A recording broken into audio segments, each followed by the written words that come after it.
Hello, hello, hello, everybody. Hey. Thank you for joining us once again.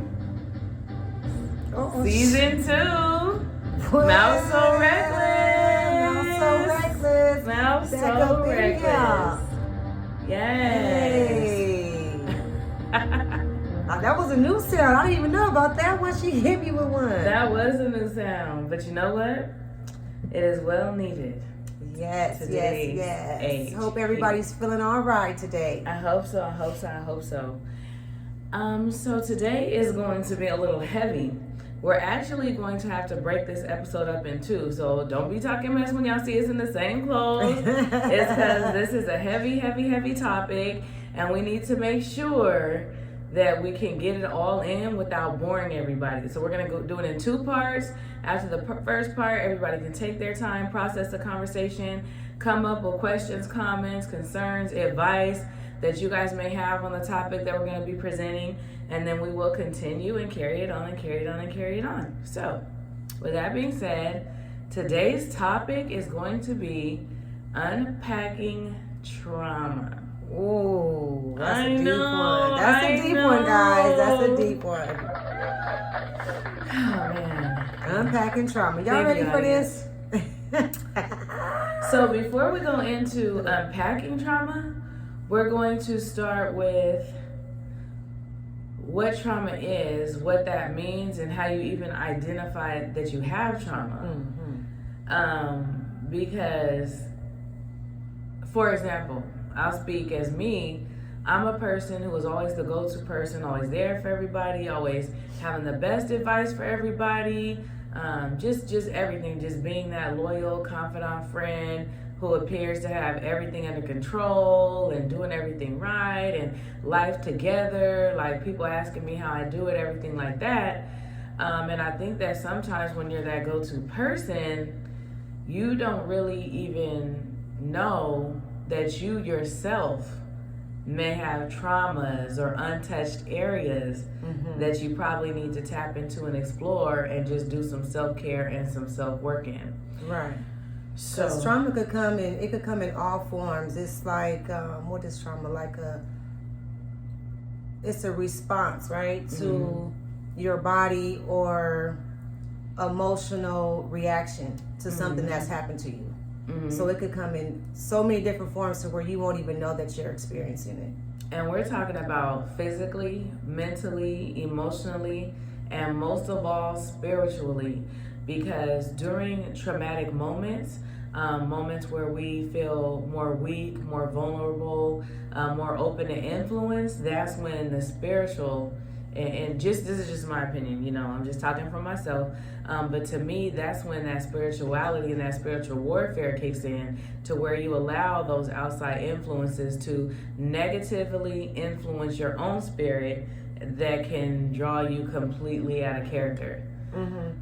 So that's one example. And then do you have like another example of how a person can become open to trauma and maybe influenced outside of character due to different things that have happened into their lives? Yeah, I mean, it's just pretty much what you said. It's just things that have happened that you have not dealt with. So when you don't deal with something, it comes out. You see it. It's going to show in your everyday life. It's going to show in your relationship. It's going to show in the energy that you're putting out to other people. Yeah, and I think it's important that you guys understand that we're not talking about every type of trauma that we deal with is not identifiable. We're most impacted negatively by the traumas that we don't even acknowledge, or maybe we repress them and push them so far back into our memories that we don't even realize that they're still affecting us. Known traumas and known experiences that affect us and that affect us emotionally, those are easy because we've identified them, we dealt with them, we did the work. It's the ones that are deep rooted, or the ones you don't even realize may have been sick. Right, it may have been something as simple as a phrase of somebody saying, "You're never gonna be nothing when you grow up." A small phrase of that can torment you throughout your whole life, and you never even realize it, but it can display in ways of trying to always be the one upper, always be better than, always go above and beyond to the point where you can't even enjoy moments and celebrate moments that should be celebrated in yourself and others, because in the back of your mind, that message that person you love of saying you're never going to be nothing is constantly tormenting you, and you don't even realize it. So it could be something big, like I'm sure you have examples of from stuff. something small all the way to something big. From losing somebody, that's as big as losing somebody, to something as small as somebody saying something that you never dealt with. And like I was just saying, it can make you sick. It can make your hair fall out. People losing hair, their hair is thinning out, and they don't even know why their hair is thinning out. Mm-hmm. You know what I mean? You start getting cold. Your immune system starts breaking down. That's all because, not all because, but sometimes it comes from undealt issues. Mm-hmm. So let's unpack it. Okay, let's unpack it. But we gotta finish the identification part. Oh. So identification. So ways to identify that you may have trauma, unresolved trauma, that you need to deal with. Some ways that I can think of, which came from advice, because it takes a village. Mm-hmm. But somebody told me that the first way to start identifying trauma, and because it's so repressed, you can't always just go back into your memory and recall things that happened. Sometimes they're tucked and hidden, and you don't even remember them until you do. So one way is identifying your own character defects. So maybe certain things where you may become, and they're minor, and that's why they're hard to tell, because it may be something simple as you may be easily offended, or maybe there's just moody. Yeah, triggers that'll just make you kind of up and down. 1 minute you happy, one minute you be happy 1 minute, and the next minute you feeling low and don't even know why you feeling low. Yeah, overwhelming sadness, or just snapping for no apparent reason, or more emotional. You crying more, don't know what you're crying about. Like you said, over what did you say? Over emotion, over what? Over what sadness? Overwhelming sadness? Yeah, some people just start crying and don't even know what they're crying about. Or overwhelming anger, where you're just snapping and popping and really don't understand why. You don't even know what you're mad about. Not sleeping. Yeah. Your sleep schedule getting messed up. Your appetite has changed. Mm-hmm. All of those things. So, and these are just identifier, and some of them are settled. Some may be you just may not feel like getting up out of the bed.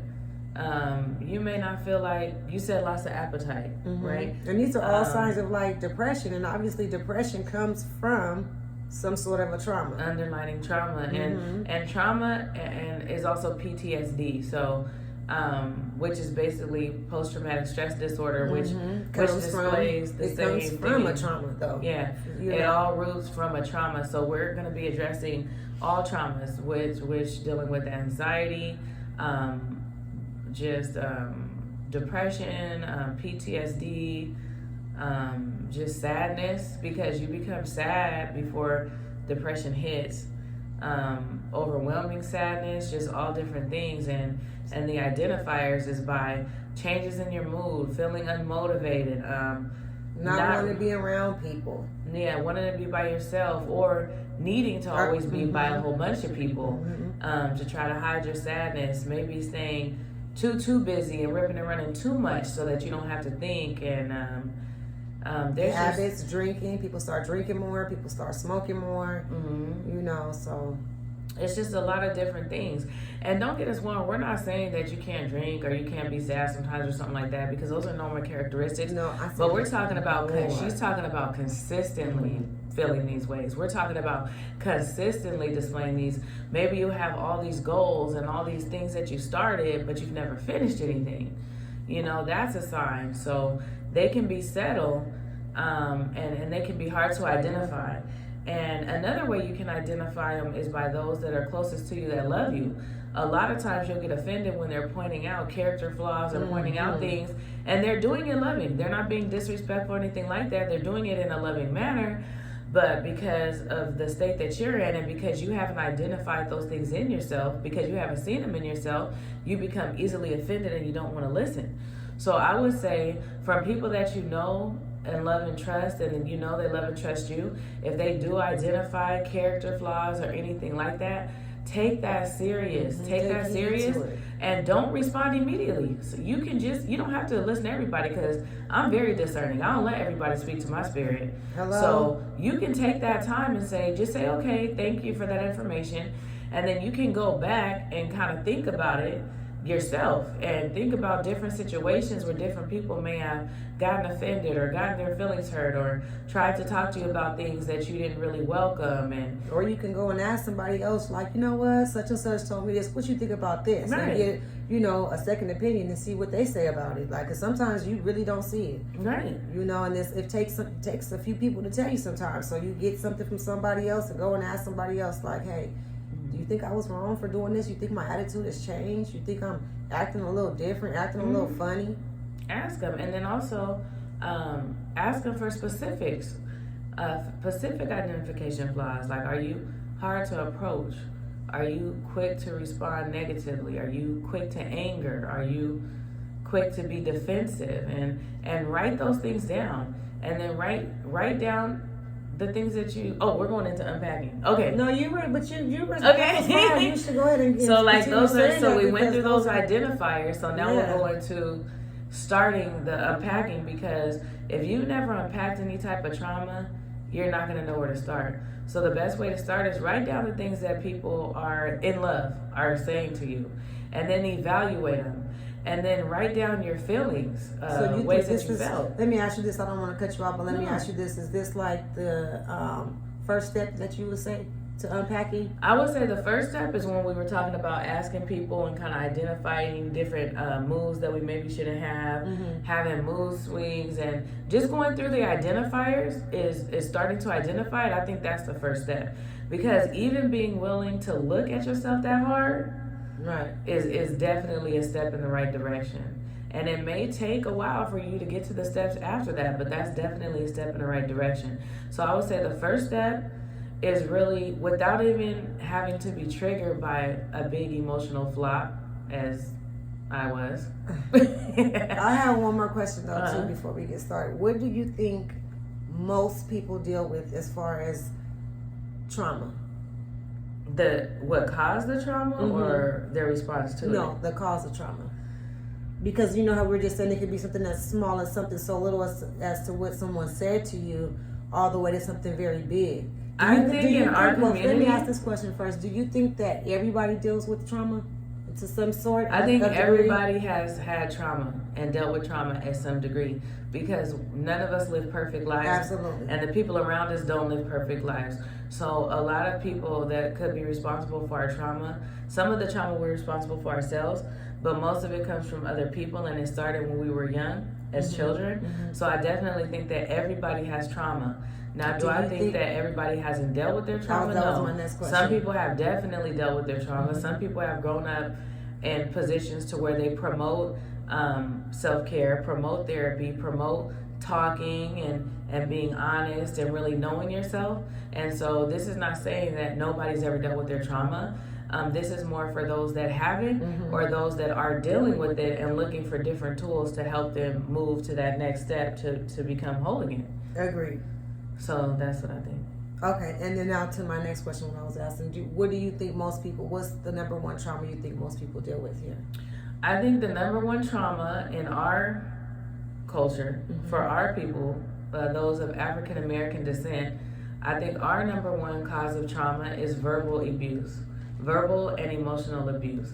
And the reason why I say verbal and emotional, because verbal abuse is a type of emotional abuse. And it starts usually when you're younger. And that starts as a child, being told when you're little, like, you're stupid, why you didn't do that, or get your stupid ass over here, or sit your ass down, and like even speaking in those strong ways, which is a lot of times just a part of our culture. It's normal for us, but it has an impact that we don't see later.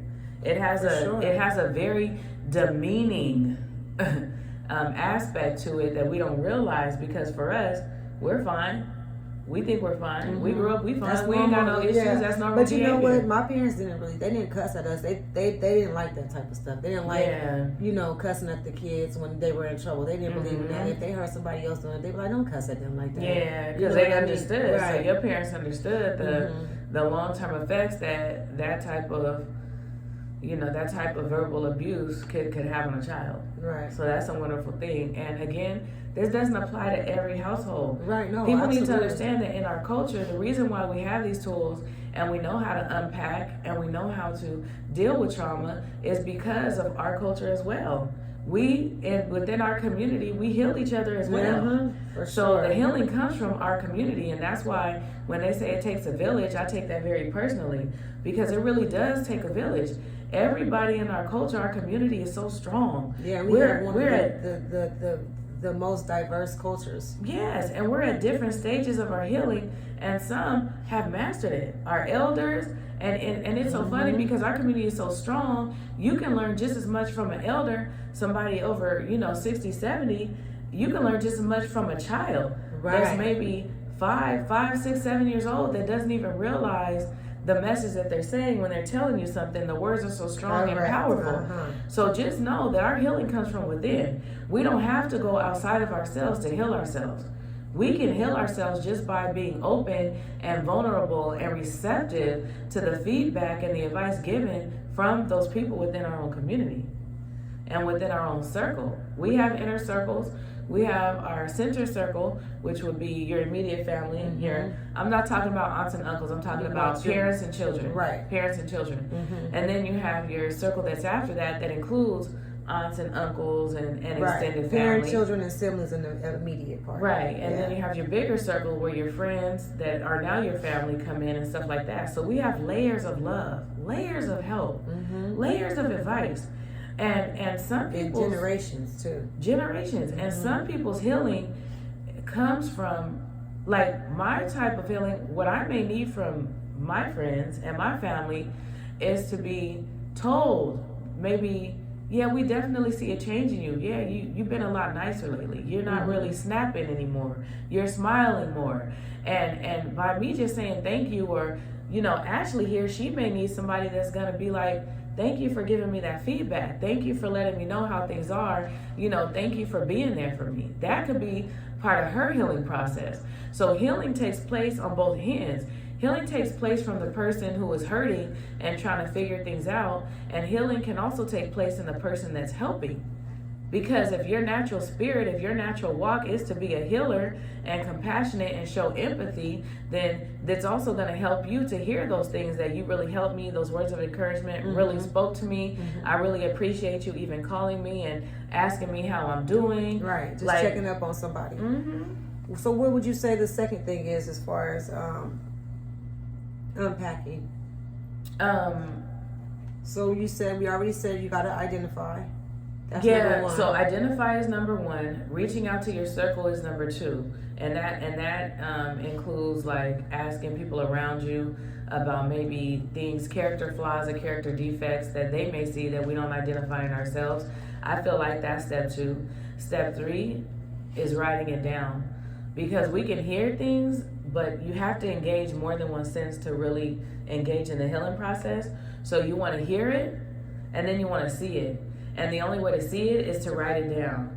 And you want to start with how you felt at different times in your life. You want to go back as far as you can into your childhood, because when you're unpacking trauma, you really don't know where your first trauma, your initial traumas came from. So you say you should sit back and reflect. You got to sit back. You got to really sit back, reflect, and I'm talking about not just bad moments, but good moments, bad moments, everything. All the way. And then when you get to a moment where you felt uncomfortable, where you felt sadness, where you felt weak, where you felt disrespected, where you felt taken advantage of, you want to write just the feeling down. Do you think that people should write down the happy moments too to compare the difference, or you think you should just concentrate fully on the trauma, since that's I think that you should do lecture at him? I think that you should do both, but I think it needs to be separate. I think that it needs to be a separate list, because once you write down your feelings and the way that things made you, how you felt, once you write down how you felt, you go into why you felt that way. So you don't want to mix it up, because if you put it together, it's going to be like, well, it turns into it wasn't that bad. and then you're falling victim again to your own trauma. Because Because now then you you're got making this an sad excuse. moment with this happy moment, and it's like, well, then that happened, So so it wasn't really that bad. That is a really good point. But it really was Right. that bad, Right. you know. And a lot of people in our community, we are comforters, we're healers. So when dealing with trauma and what causing the trauma, one way that we attempt to kind of undo the trauma that we cause on another person is by comforting them with something else. Cussing the child out and then offering them some money or some ice cream or to go to the store. Exactly. And it's almost like we're not doing it on purpose. We're not trying to erase what we did, but we're trying to let them know that that was the lesson and everything is okay now. It's just sometimes the way that we go about it is covering up. It's not really identifying what we did wrong in that moment. So that's why it's important to keep it separate, because you don't want to give an excuse for the things that caused you hurt and pain and that now affect the way that you are today, which could be standoffish, not trusting, maybe feeling like you're weak if you cry, maybe feeling like you're weak if you show emotions and things like that. So you definitely Especially need the to... men, you know. Mm-hmm. Especially the men. Yeah, so I definitely think that the list needs to be separate. So when you're working on trauma, even in a separate notebook, because you definitely want to have a journal, because it gets heavy. It can get really, really heavy. And when you start writing, a lot of times when you start, after you've mapped out your feelings, emotion again, though. Yeah, you start writing down what made you feel that way. It's like a snowball going down a hill. It like starts off small and gets bigger and bigger and bigger and bigger. And sometimes some of it hits quick. Sometimes you're like, this made me feel that way. And it's something so small, you're like, dang, I didn't even realize that one thing made me feel that way. Or yeah. even when you're not even writing how you felt, when you're just writing down actually the things that you think was trauma, when you're writing it down, it brings up them old memories again, and you can re-experience it all over again. That's what you want to do, though, because that's what you want to bring it up so you can address it. Exactly. And then that turns into a tumbleweed, because when you start writing, so we went through the steps, we went through the identifiers, and then asking your circle, and then starting to write. But then when you start writing, you can ramble. Like, don't try to make it make sense, because you guys have to remember, we're trying to remember where the trauma came from. And sometimes the memories are so repressed, we almost forgot about them. But they're still showing in our new character. They're still showing its character defects today. So it's not going to make sense at first. You might say, I felt ashamed. And you may find out, I felt violated, or I don't like my body, or I don't like being naked, or I don't like people looking at me. And it could be weeks of writing before you figure out, dang, I was raped. Or dang, I was molested. Or dang, somebody touched me inappropriately. And so now you say, like, bringing up stuff that you have completely blocked out. It could be that, and it doesn't always have to be family. I hate that people think that inappropriate behaviors are always family. They are often, but just like often they are, often they're not. So it might stem back to just inappropriate touching that at 4, 5, or 6, and this is for men and women. Tickling on you or tickling you somewhere you. This is for men or women where you're playing the tickle game, and all of a sudden they're here on your chest, or here on your breast, or on the small of your back, or on your thighs, and at that moment you didn't like it. It felt weird. But you tricked yourself into believing that it wasn't weird because, no, I'm just getting tickled. Right. And this goes for a man and a woman. But just in that moment, you forgot all about that, right? So you go from, and then once you remember that moment, you're like, dang, that's why I'm so insecure about my body.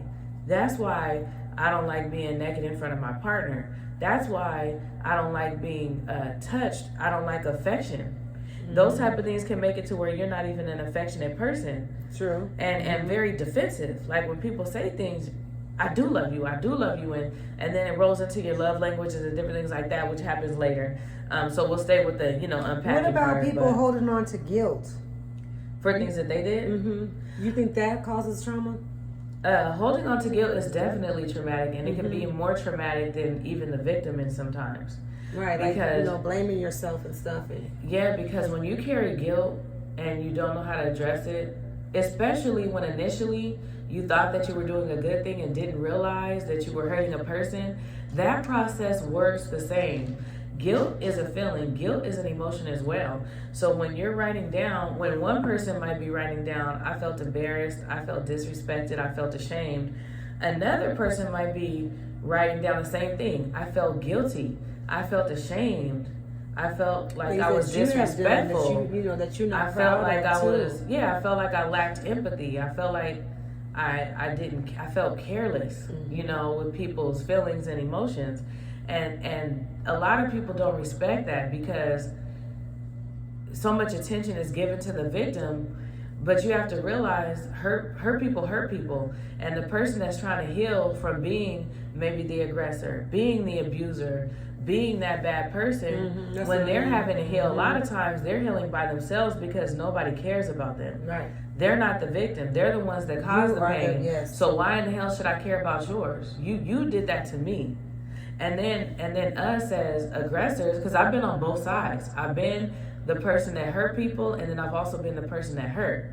So when you're the aggressor, when you're the person that hurts people, you almost don't, it just as is me, what I went through, and some things that I'm dealing with, you don't even feel like you deserve empathy. You don't feel like you deserve it. You try to explain it a million different ways, but you don't even feel deserving of it. You feel inadequate. Therefore, you cannot receive it. Right. You have a whole blocker. Right. And then it's like you don't want it because you're like, how dare I ask the people around me that were affected by my attitude or my meanness or my bitterness or my frustration, how dare me ask them to be there for me and be patient in my process to heal.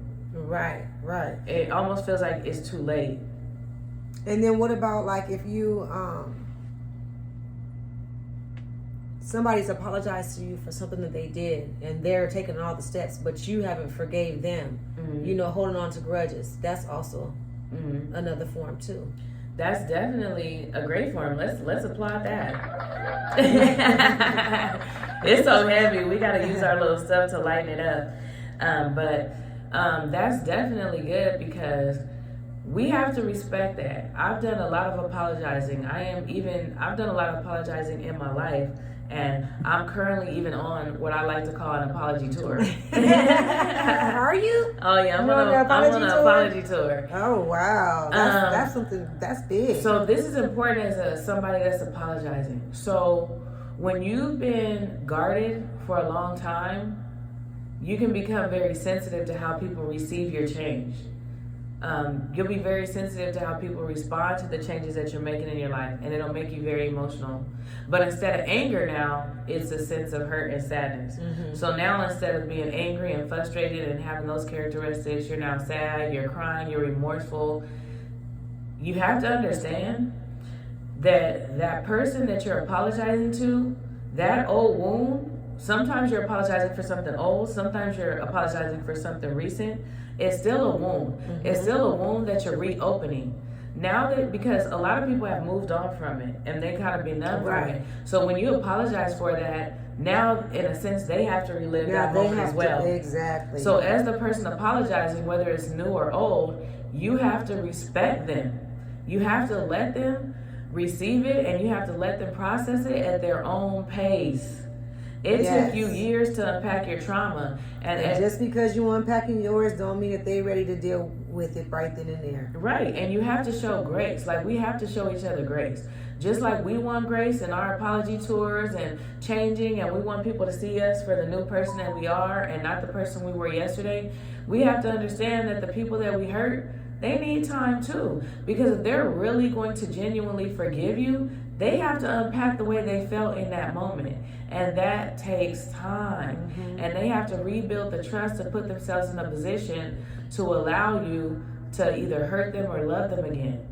That's not easy to do. So you have to operate in that grace too. I hate when I watch things or I hear people or even witness people in real life apologizing and then say, well, damn, I apologize. Yeah, exactly. Right. And then what? And then what? And then what? And now you're mad all over again. So what does your apology really mean? What was it for? Because the apology is to get it off your chest so you can get that weight lifted off of you.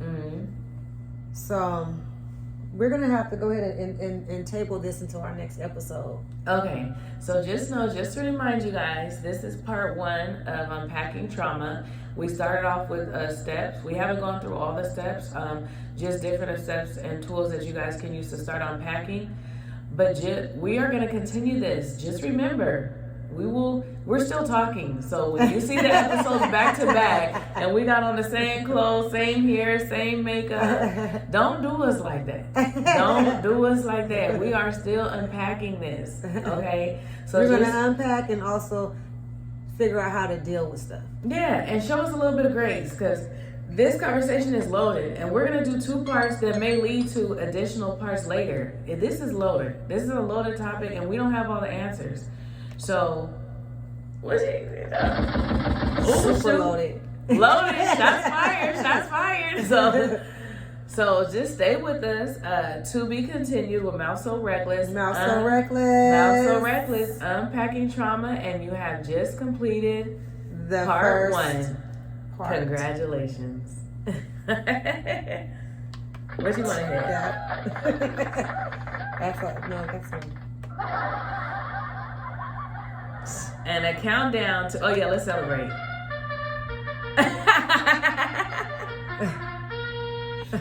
And counting down to the next episode. They should have never gave us a soundboard, right? They should have never gave us a soundboard. Okay, see you guys on part 2. All right. Oh, you want to say something? That's it. Okay, see you guys on part 2.